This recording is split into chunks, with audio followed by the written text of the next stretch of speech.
trying out a new hot sauce. This one is called Extra Hot Sauce. Habanero, Picante Capitalikidi.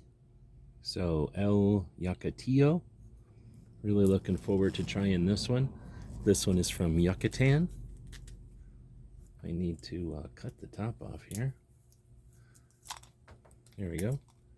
Got a plain open top on it. We'll give that a shake. It's about a medium thickness. I'm going to try it out on this burrito. Drop some of this sauce and see how thick it is.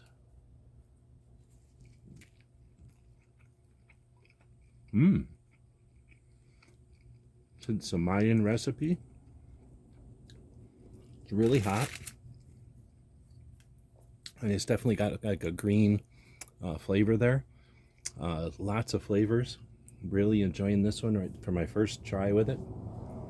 The heat is hot, but it's peppery.